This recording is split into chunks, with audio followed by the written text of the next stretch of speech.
Hello guys, स्वागत है आपका हमारे संपूर्ण क्लासेस चैनल पर। आज हम आपको बताएंगे मोलर वॉल्यूम क्या होता है। इससे पहले मैंने आपको बताया था कि मोल क्या होता है, मोल कॉन्सेप्ट क्या होता है, atom, molecule, molar mass, atomic mass और एवोगैड्रो नंबर, इन सब के बारे में हम डिस्कस कर चुके हैं। इसके मैंने क्वेश्चन भी कराए थे और एक हमने अपनी सीरीज बनाई हुई है जिसको 5 स्टार क्वेश्चन सीरीज बोलते हैं। उसमें मैंने नीट के और IIT JEE के कुछ क्वेश्चन भी आपको सॉल्व कराए हैं, तो आप जाकर वहां देख सकते हो। और इससे पहले जो वीडियोस हैं उन सभी वीडियोज का लिंक हमने डिस्क्रिप्शन बॉक्स में प्रोवाइड किया है, आप वहां जाइए और वहां जाकर इनको आप देख सकते हो। ठीक है, तो आज मैं आपको मोलर वॉल्यूम के बारे में बताऊंगा। एवोगैड्रो एक लॉ है उसके बारे में बताऊंगा, एवोगैड्रो लॉ क्या बोलता है। ठीक है, और जितनी भी गैस होती हैं उनका वॉल्यूम STP टेम्परेचर पर या STP कंडीशंस पर क्या होता है उसके बारे में आज हम डिस्कस करने वाले हैं। तो आइए स्टार्ट करते हैं वीडियो को। मोलर वॉल्यूम, देखिए गाइस, क्या होता है मोलर वॉल्यूम, इसके बारे में हम डिस्कस करेंगे आज। देखिए, मोलर वॉल्यूम हम किसको कहते हैं? किसी भी गैस के लिए STP कंडीशन पर 1 मोल गैस का जो वॉल्यूम होगा उसी को मोलर वॉल्यूम कहा जाता है, जिसकी वैल्यू 22.4 लीटर होती है। ठीक है, तो देखिए क्या होता है molar volume. Molar volume, it is the volume of 1 mole of gas, 1 mole of gas at STP। तो STP that means standard temperature pressure. तो STP कंडीशंस पर 1 मोल गैस का जो वॉल्यूम होता है उसी को मोलर वॉल्यूम कहा जाता है। इट्स कॉल्ड मोलर वॉल्यूम, इसी को बोला जाता है मोलर वॉल्यूम, राइट।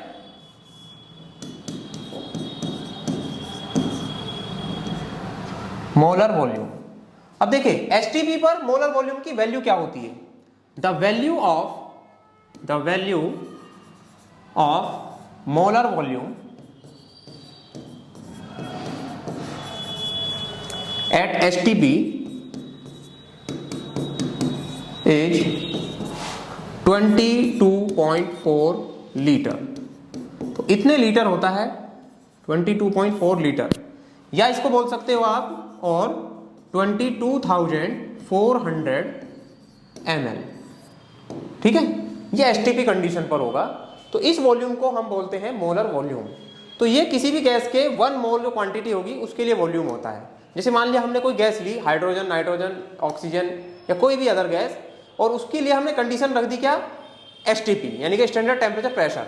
इन कंडीशन पर हमने देखा कि जो गैस है उसका वॉल्यूम कितना ऑक्यूपाई करता है, वो करता है 22.4 लीटर या 22,400 मिलीलीटर। तो इसी वॉल्यूम को कहा जाता है मोलर वॉल्यूम। जैसे मैं बात करता हूं कि 1 मोल गैस ऑफ हाइड्रोजन, ठीक है, तो हाइड्रोजन गैस के लिए आप वॉल्यूम बता रहे हैं 1 mole gas of hydrogen at STP। तो STP पर जो हाइड्रोजन गैस का वॉल्यूम होगा वो कितना होगा? ये होगा 22.4 लीटर। तो इतना वॉल्यूम होता है किसी भी गैस के लिए STP पर। ये STP आपको ध्यान रखना चाहिए, ये मैंडेटरी कंडीशन है। अगर STP नहीं है तो फिर हम इसकी बात नहीं करेंगे मोलर वॉल्यूम की, यानी कि फिर उसका वॉल्यूम 22.4 लीटर से वेरी करेगा, राइट। और ना ही वो लिक्विड होना चाहिए ना ही वो सॉलिड होना चाहिए। स्पेशली वो कौन सा होना चाहिए? या तो वो गैस, एक तो वो गैस होना चाहिए, ठीक है, यानी कि सबसे पहली कंडीशन तो ये है कि वो क्या होना चाहिए? गैस, 1 मोल गैस होनी चाहिए। और किस कंडीशन पर होनी चाहिए? STP पर। तो ये 2 कंडीशन जरूर हमें पता होनी चाहिए। कोई भी गैस अगर 1 मोल है और STP कंडीशन है तो उसका वॉल्यूम कितना होगा? 22.4 लीटर, राइट। तो इसी को बोला जाता है मोलर वॉल्यूम। अगर मैं यहां बात करूं 1 mole of nitrogen gas N2, तो N2 गैस, और यहां कंडीशन क्या होगी? एट STP कंडीशन लिखना जरूरी है। तो इसका वॉल्यूम भी होगा 22.4 लीटर, ठीक है। तो ये दो चीजें हैं हमारे पास, 2 हमने एग्जांपल लिख लिए यहां पर। इसके बाद हम और अदर गैसेस की बात भी कर सकते हैं। कोई भी अगर गैस होगी, ठीक है, कोई भी अगर गैस होगी और 1 मोल की बात कर रहा है वो STP पर, तो सबसे पहले तो आपको ध्यान रखना चाहिए कोई भी गैस, अगर कोई भी गैस है तो वो हमेशा मॉलिक्यूल के फॉर्म में होगी, राइट। तो ये आपको कंडीशन लिखनी याद रखनी है। कंडीशंस है इसके लिए, दो कंडीशंस मैं बता रहा हूं यहां पर। सबसे पहली कंडीशन एसटीपी होना चाहिए, ठीक है, और सेकंड कंडीशन है 1 मोल ऑफ गैस होनी चाहिए, 1 मोल ऑफ गैस। तो ये दो कंडीशन आपको याद रखनी है, तभी जाकर किसी भी गैस का वॉल्यूम 22.4 लीटर होगा या 22,400 मिलीलीटर होगा, राइट। अच्छा, अब इसके बाद में ये दो कंडीशन तो हमने देख ली है, एक कंडीशन इसमें और ऐड कर लेंगे आप, any gas exist in molecular form. तो ध्यान रखना है, कोई भी अगर गैस होगी तो वो गैस हमेशा किस फॉर्म में होगी? मॉलिक्यूलर फॉर्म में होगी, ठीक है। कभी भी वो एटम की फॉर्म में या आयन की फॉर्म में नहीं हो सकती, इसलिए वो हमेशा किस में होगी? मॉलिक्यूल के फॉर्म में। जैसे कि मैं बात करता हूं हाइड्रोजन गैस, तो हाइड्रोजन गैस का मीनिंग क्या है? हाइड्रोजन गैस, इसका मीनिंग है कि ये मॉलिक्यूल के फॉर्म में होगी, यानी कि H2 के फॉर्म में होगी, H2 गैस इसको लिख सकते हैं हम, ठीक है। तो H2 क्या है? मॉलिक्यूल है, क्योंकि गैस की बात है तो मॉलिक्यूल के फॉर्म में होगी। अगर मैं बात करूं नाइट्रोजन गैस की, तो कई बच्चे जब मॉलिक्यूलर फॉर्म में लिखते हैं, अगर मॉलिक्यूलर फॉर्म का उसे नहीं पता ना, तो कुछ बच्चे गलती कर देते हैं यहाँ पर, है ना। नंबर ऑफ मोल जब फाइंड करते हैं तो मोलर वॉल्यूम हमें चाहिए इसका, या मोलर मास चाहिए, तो मोलर मास निकालने में गलती कर देते हैं। कई बार बच्चा H2 की जगह H लिखकर उसको गलत कर सकता है। तो इसीलिए आपको पता होना चाहिए कि जब भी कोई गैस होगी तो वो हमेशा किसके फॉर्म में होगी? मॉलिक्यूल के फॉर्म में होगी। तो नाइट्रोजन गैस, इसका मीनिंग हुआ N2 गैस, राइट। अगर मैं बात करता हूं आर्गन गैस की, तो आर्गन गैस, अब आर्गन गैस कैसी है? ये तो मॉलिक्यूल के फॉर्म में ही होगी, और इसके लिए मॉलिक्यूल क्या होता है? सिर्फ आर्गन होता है, क्योंकि आर्गन का क्या है? ऑक्टेट कंप्लीट है, तो इसीलिए ये होगा AR, ठीक है। क्योंकि मैंने बताया था कि जितने भी नोबल गैसेस होते हैं वो हमेशा मॉलिक्यूल की फॉर्म में रहते हैं, और उनमें मॉलिक्यूल सिंगल एटम की फॉर्म में होंगे, राइट। तो जितने भी नोबल गैसेस होंगे उनके मॉलिक्यूल का जो नंबर होता है 1 होता है, और एटम का नंबर भी उनमें 1 होता है।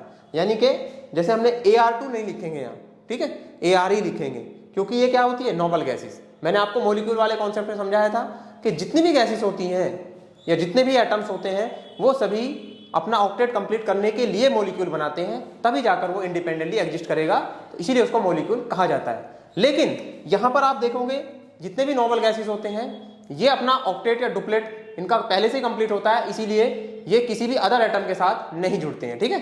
तो एक्सेप्शन है इसमें एक दो, जैसे कि जिनोन वगैरह है, ठीक है, तो उसको हम यहाँ कंसिडर नहीं कर रहे हैं, तो आपको ये ध्यान होना चाहिए, ठीक है।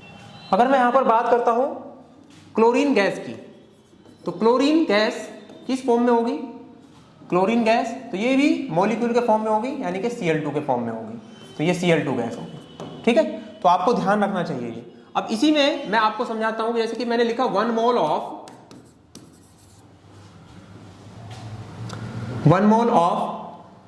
CO2 gas. अब देखो CO2 क्या है? कार्बन डाइऑक्साइड, यानी कि मॉलिक्यूल के फॉर्म में है, तो मैंने 1 मोल बोल दिया। अब इसका वॉल्यूम कुछ भी हो सकता है, ये हमें नहीं पता, वो क्वेश्चन में देगा आपको। लेकिन अगर उसने STP बोल दिया, एट STP, ये बोल दिया उसने एट STP, तो हमारे पास देखो दो कंडीशन आ गई एकदम। सबसे पहले तो 1 मोल है, ठीक है, और दूसरी बात है STP है। तो मैंने अभी बताया आपको मोलर वॉल्यूम हम किसको बोलते हैं? कि जब भी कोई गैस 1 मोल है और उसके लिए कंडीशन क्या दी गई है? STP, तो हम उसका वॉल्यूम 22.4 लीटर रखेंगे, राइट। तो यहां पर हम इसका वॉल्यूम रख सकते हैं 22.4 लीटर, तो ये इसका वॉल्यूम हो गया, राइट। अगर मैं बात करूं 1 मोल ऑफ ब्रोमीन गैस, ठीक है, ये भी ब्रोमीन गैस है और ये कंडीशन क्या दी गई है? STP, तो इसका वॉल्यूम भी कितना होगा? 22.4 लीटर, ठीक है।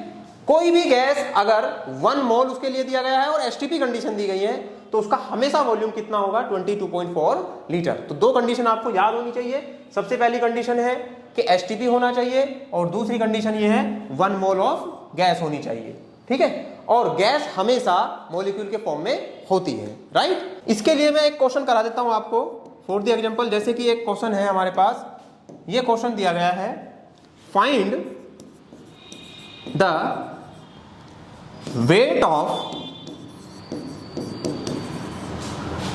कार्बन डाइऑक्साइड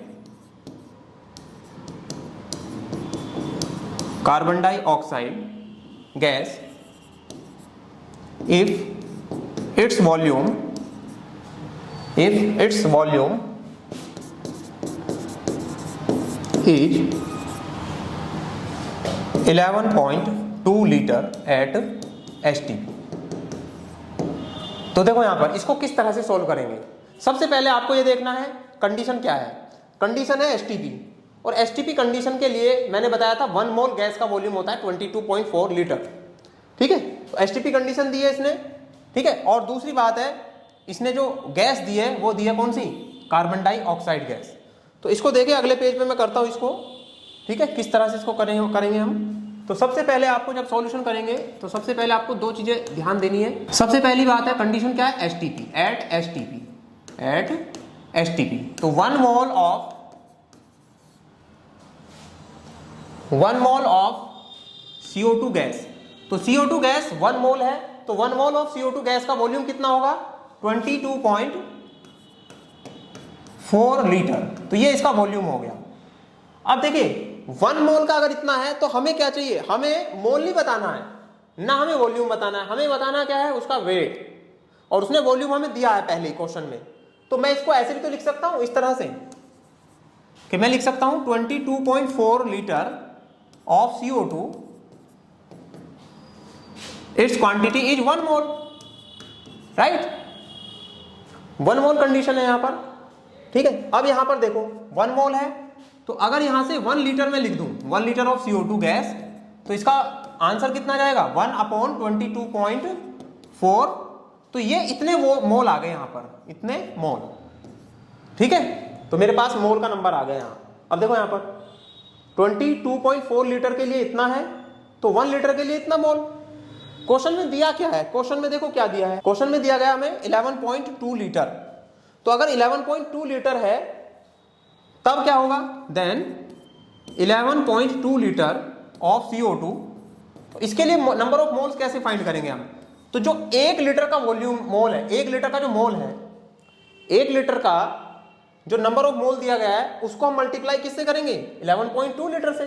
तो 11.2 लीटर में नंबर ऑफ मोल आ जाएंगे हमारे पास। ठीक है, एक्चुअली में ये यूनिटरी मेथड है। ठीक है, तो आप इसको यूनिटरी मेथड कह सकते हैं। तो ये हो जाएगा आपका 22.4 इंटू 11.2, और ये आ जाएगा यहाँ पर मोल्स, तो इतने मोल्स। अब इसको आप कैलकुलेट करेंगे तो यहाँ से सीधा आप इसको करेंगे तो 1/2 मीन्स 0.5 मोल। तो ये मोल आ गए किसके, CO2 पे।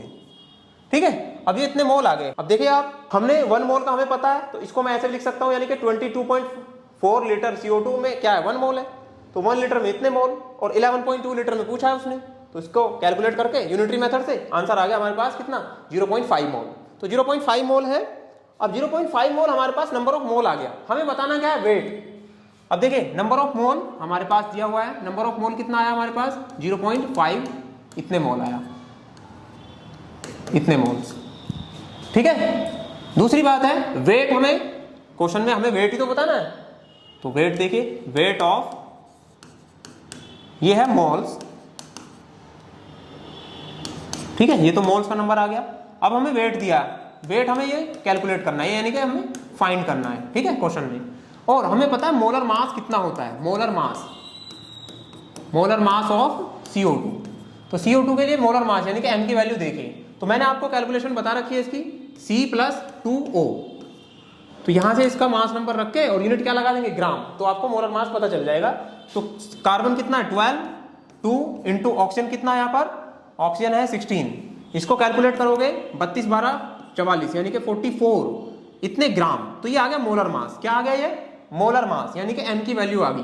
अब देखिए आपके पास सारी चीजें हैं, तो आप क्या करेंगे, फॉर्मूला रखेंगे और सीधा आंसर ले आएंगे। तो यहां पर देखेंगे W/M इक्वल टू क्या होता है, n नंबर ऑफ मोल्स।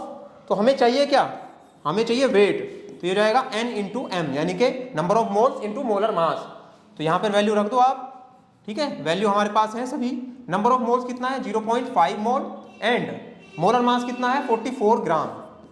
तो आपको यहां से वेट मिल जाएगा। इसको यहाँ से आप हटा देंगे तो यहाँ पर 10 आ गया। ठीक है, तो ये आ गया 2, और 2 को इससे करेंगे तो ये आ गया 22। तो आंसर आ गया 22 ग्राम। अब देखो ये हमारा आंसर आ गया। अब देखिए ये सबको समझ में आ गया होगा। अब मैं इसका एक ऑल्टरनेट आपको बताता हूं फिर से, ठीक है। देखिए क्वेश्चन क्या था हमारे पास, क्वेश्चन है हमारे पास find the weight of carbon dioxide gas, ठीक है, if its volume is 11.2 litre at STP. तो हमें पता है किसी भी गैस के लिए एसटीपी पर वॉल्यूम कितना होना चाहिए, वॉल्यूम होना चाहिए 22.4 लीटर और उसकी क्वांटिटी होती है 1 मोल। 1 मोल मींस उसका जो वेट होगा वो मोलर मास के इक्वल होगा, ठीक है। तो यहां से अगर मैं बात करूं तो यहां से देखो, अगर मैं इसके लिए 1 मोल की बात करता हूं तो 1 मोल मींस होता है 22.4 लीटर और CO2 की बात हो रही है तो CO2 के लिए वेट कितना आना चाहिए 44 ग्राम। अब इसने क्या किया, यहां पर 22.4 लीटर का ये वॉल्यूम आधा कर दिया। तो अगर मैं इस वॉल्यूम को आधा करूंगा तो ये वेट भी कितना हो जाएगा, आधा हो जाएगा, नहीं हो जाएगा। तो इसलिए यहां से सीधा आंसर भी आप इसको सीधा आंसर भी ला सकते हैं, ठीक है। तो ये थोड़ा सा थिंकिंग प्रोसेस पे आप अपना पेन कॉपी ना चला के आप अपना IQ का इस्तेमाल करके आप इस क्वेश्चन को कर सकते हैं, ठीक है। ठीक है, सीधा क्वेश्चन में बताया गया है तो find the weight of carbon dioxide gas at STP, ठीक है, एसटीपी, और उसका वॉल्यूम कितना दिया हुआ 11.2 लीटर। तो हमें पता है अगर 1 मोल होता, 1 मोल का मतलब 44 ग्राम, तो उसका वॉल्यूम होता कितना 22.4 लीटर। अब इसने क्या है उसका वॉल्यूम आधा कर दिया तो वेट भी तो आधा होगा। तो अगर वॉल्यूम है 11.2 तो वेट कितना हो जाएगा 44 का जस्ट हाफ 22 ग्राम। तो सीधा आंसर आ गया, ठीक है। तो आप इस तरह से भी क्वेश्चन को कर सकते हैं। अभी ये आपको तब चीजें समझ में आएंगी जब आप इस क्वेश्चन की प्रैक्टिस कर लोगे, फिर आप बिना कॉपी पेन के लिए आप इस क्वेश्चन को सॉल्व कर सकते हैं, ठीक है गाइस। तो चलते हैं आगे। देखिए अब मैं आपको बताता हूं एक एवोगैड्रो लॉ क्या है, Avogadro's law.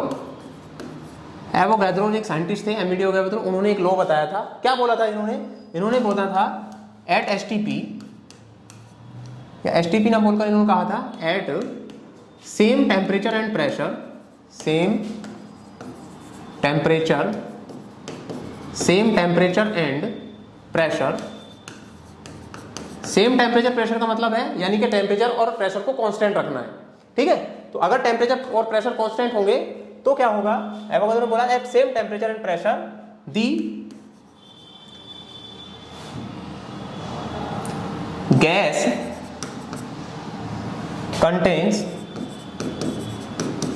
contain equal molecule of equal volume।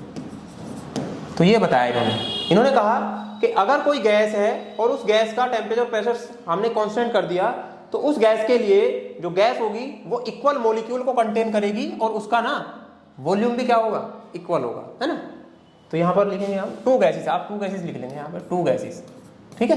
2 gases, अगर 2 गैसें दी गई हैं हमारे पास और दोनों गैसों का टेम्परेचर और प्रेशर कांस्टेंट कर दिया जाए यानी कि सेम कर दिया जाए, और उन दोनों गैस के लिए हम देखते हैं कि उन गैसों का अगर वॉल्यूम सेम है तो उनका नंबर ऑफ मॉलिक्यूल भी सेम होगा, ठीक है। देखिए इसका हम कैसे इसका एप्लीकेशन कर सकते हैं, एप्लीकेशन देखते हैं इसका कहां होगा एप्लीकेशन। देखिए सबसे पहले तो आपको ये समझना चाहिए एक इक्वेशन होती है PV इक्वल टू nRT, ठीक है। इसको आइडियल गैस इक्वेशन बोला जाता है। तो यहां पर देखो आपने प्रेशर क्या कर दिया, कांस्टेंट कर दिया, प्रेशर कांस्टेंट, ठीक, और टेम्परेचर भी क्या कर दिया, ये भी कांस्टेंट कर दिया, ठीक है। तो अगर प्रेशर और टेम्परेचर कांस्टेंट कर दिया और ये जो R होता है गैसियस कांस्टेंट, तो ये पहले से कांस्टेंट है, ठीक है, ये पहले ही कांस्टेंट है क्योंकि गैस कांस्टेंट है, ठीक। तो अब देखिए आप वॉल्यूम और n का मतलब क्या है, यानी कि वॉल्यूम क्या होगा, वॉल्यूम नंबर ऑफ मोल के क्या होगा, इक्वल होगा। तो अगर मैं इसको आप यहां से देख सकता हूं तो यहां पर इसने क्या बोला है कि इक्वल वॉल्यूम अगर 2 गैस का है और कंडीशन दी गई है सेम टेम्परेचर प्रेशर पर, तो उनके नंबर ऑफ मॉलिक्यूल भी क्या होंगे, सेम होंगे, या मैं कह सकता हूं नंबर ऑफ मोल भी सेम होंगे। तो यहां से आप देख रहे हो यानी कि V जो होगा ये किसके डायरेक्टली प्रोपोर्शनल है, नंबर ऑफ मोल के। तो यहां मैं ऐसे एक स्टेटमेंट यहां से ऐड कर सकता हूं एप्लीकेशन के लिए, इफ 2 गैसेस कंटेन, ठीक है, ये बहुत ही इंपॉर्टेंट है, इसको आप याद रखेंगे। इफ 2 गैसेस, ये इंपॉर्टेंट का साइन है, ठीक है, इसको मैं यूज करता हूं तो आप ध्यान रखेंगे। If 2 gases contain equal number of volume, equal number of volume. अगर दो गैसों का वॉल्यूम क्या है, इक्वल है, और कब है, at same temperature and pressure, same temperature and pressure. तो सेम टेम्परेचर और प्रेशर पर अगर दो गैसें हैं और उनका वॉल्यूम क्या है, इक्वल, ठीक है, सेम टेम्परेचर और प्रेशर पर दो गैसों का वॉल्यूम क्या है, इक्वल, देन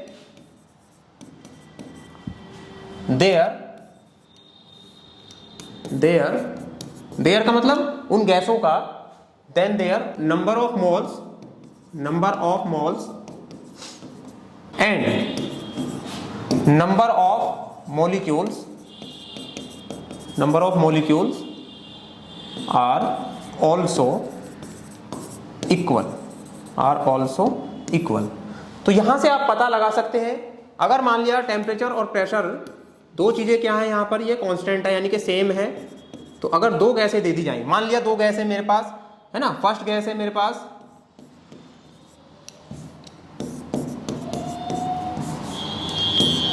फर्स्ट गैस,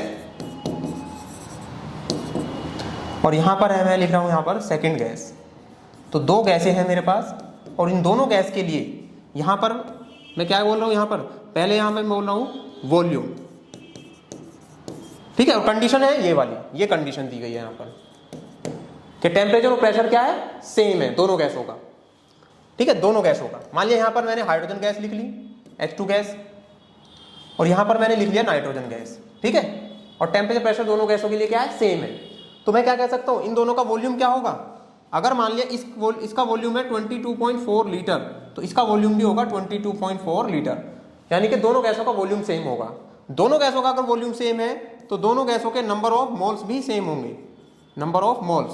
तो इसके लिए भी क्या होगा, 1 मोल है इसमें, तो ये भी क्या होगा, 1 मोल, ठीक है। तो दोनों का मोल का नंबर भी सेम आ गया। अगर मैं दोनों के नंबर ऑफ मॉलिक्यूल की बात करूं, नंबर ऑफ मॉलिक्यूल की, ठीक है, नंबर ऑफ मॉलिक्यूल्स, तो दोनों गैसों के लिए नंबर ऑफ मॉलिक्यूल्स भी यहां पर सेम होगा, ठीक है।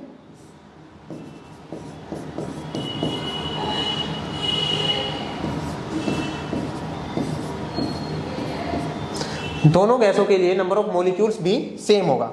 अगर इसमें मान लिया 1 मोल है, इसमें 1 मोल है, तो दोनों का नंबर ऑफ मोल सेम है, दोनों का वॉल्यूम भी सेम है। क्यों है, क्योंकि दोनों का टेम्परेचर प्रेशर कांस्टेंट है। तो अगर दो गैसें हैं और दोनों का टेम्परेचर प्रेशर कांस्टेंट कर दिया जाए, यानी सेम कर दिया जाए, तो दोनों गैसों के लिए वॉल्यूम भी सेम होगा, नंबर ऑफ मोल भी सेम होगा, और मॉलिक्यूल का नंबर भी सेम होगा। देखो एवोगैड्रो ने बोला था कि नंबर ऑफ मॉलिक्यूल और वॉल्यूम दोनों चीजें सेम होंगी अगर दो गैसों का टेम्परेचर और प्रेशर सेम है। अगर दोनों गैसों का टेम्परेचर और प्रेशर सेम है तो दोनों गैसों का वॉल्यूम और नंबर ऑफ मॉलिक्यूल सेम होगा, ठीक है। अब हमने अभी पता किया है आइडियल गैस इक्वेशन से कि वहां पर अगर वॉल्यूम सेम होगा तो नंबर ऑफ मोल भी सेम होगा, ठीक है। तो इसलिए इसका मोल कितना होगा, इसमें 1 मोल है, तो इसके लिए मॉलिक्यूल कितने होंगे, इसमें मॉलिक्यूल होंगे Na मॉलिक्यूल्स, तो इसमें भी कितने होंगे, इसमें भी Na molecules. Na means 6.022 10 to the power 23 molecules. तो यहां पर आप देख सकते हो कि दो गैसें हैं और दोनों गैसों के लिए टेम्परेचर प्रेशर अगर सेम दिया जाए तो इन दोनों गैसों का नंबर ऑफ मॉलिक्यूल और वॉल्यूम सेम होगा, और आइडियल गैस इक्वेशन से हमने पता लगा लिया कि उनके नंबर ऑफ मोल्स भी सेम होंगे। तो इसी तरह से आप क्वेश्चन कर सकते हैं, इस टॉपिक्स पर सारे क्वेश्चन कर सकते हैं। तो आई होप ये वीडियो आपको बहुत अच्छे से समझ में आया होगा। तो अगर वीडियो आपको अच्छा लगा है तो वीडियो को लाइक जरूर करें आप, क्योंकि अगर आप लाइक करेंगे तो उससे हमें एक एनकरेजमेंट मिलता है। तो आप वीडियो को लाइक जरूर करें, शेयर करें और कमेंट करें, ठीक है। Thank you guys.